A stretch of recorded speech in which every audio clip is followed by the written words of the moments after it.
Prince Charles has said society can never repay the sacrifice fallen police officers have made to protect society.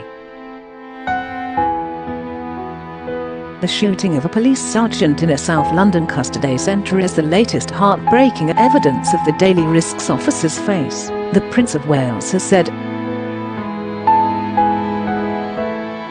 Leading tributes to fallen officers on National Police Memorial Day, NPMD, Charles said such deaths are losses we can never replace. The annual service, held virtually this year due to the pandemic, comes just days after the killing of Metropolitan Police Sergeant Sgt Ratana.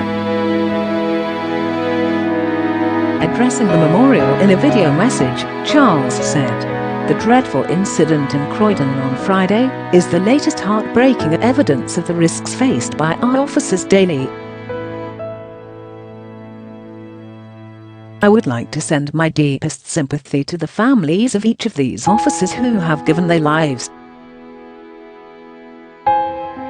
These are losses we can never replace, sacrifices we can never repay, but of which, as a society, we can only strive to be worthy." Investigations into Sgt Ratana's death are ongoing, and tributes have poured in from friends and colleagues. His local rugby club in East Grinstead gathered to remember him on Sunday morning, pausing in silence to reflect on the life of someone described by club bosses as an inspiring and much-loved figure. He is the 8th police officer in the UK to be shot dead in the last 20 years. Ex-policing Minister Mike Penning said poor attitudes towards officers started with politicians, who he accused of hampering and undermining normal police officers. "This lack of respect comes from the top, for me. It filters down from senior management and our politicians," he wrote in The Sun. Simply, they are not backing officers. Sunday's service, led by the National Police Chaplain, the Rev Canon David Wilbraham, also featured pre-recorded messages from families who have lost loved ones.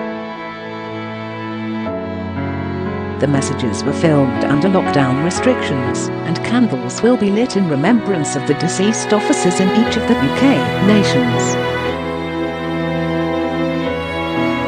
Lissie Harper, wife of PC Andrew Harper of Thames Valley Police, who died in August 2019 aged 28, will light the candle for England.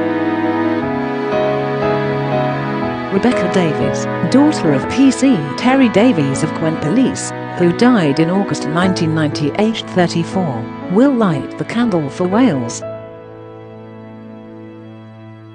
Louie Johnston, son of Reserve Constable David Johnston of the Royal Ulster Constabulary, who died in June 1997 aged 30, will light the candle for Northern Ireland.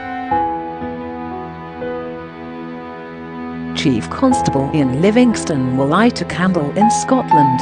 A rendition of "I Vow to My Country" by the British Police Symphony Orchestra has been put together after more than 60 musicians recorded contributions from their homes across the UK. Charles said officers have met the invisible threat of coronavirus with visible courage and commitment, and provided a calm reassurance that has been so essential to our communities day and night.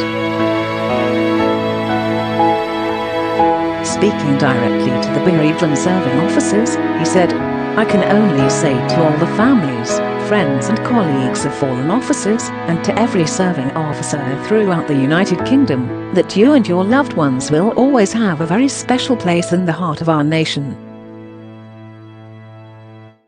Earlier Met Police Commissioner Dame Cressida Dick, Mayor of London Sadiq Khan and Home Secretary Priti Patel laid wreaths at the National Police Memorial in central London as part of the commemorations. All three stood for a minute of silence to remember officers who had lost their lives while on duty. Meanwhile, Prime Minister Boris Johnson paid tribute to the fallen officers who represent the very best of us. They laid down their lives to prevent us from coming to harm, and we owe them a huge debt, he said. The dedication and selflessness that they showed in serving their communities will never be forgotten.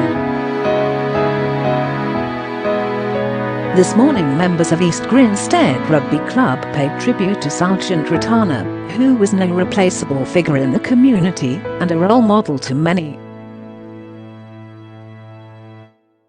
The Rev Wilbraham said he was immensely proud that a solution had been found to allow the service to go ahead, and that he stood in virtual solidarity with the affected families.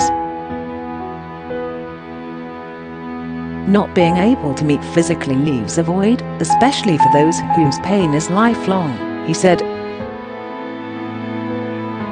I'm immensely proud that we pulled together to try to fill that void with our online service, and I thank the families who contributed.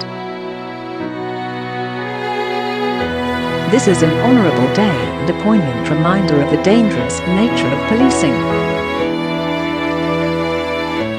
We stand in virtual solidarity to pay our respects.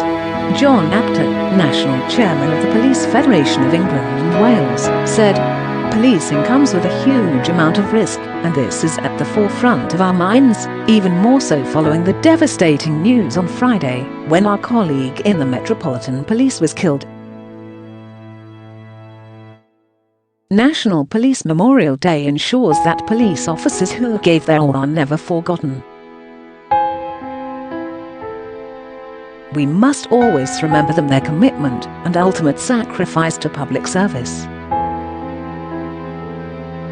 Everyday police officers selflessly put themselves in harm's way. For the sake of others, I thank them, and I am proud to represent them.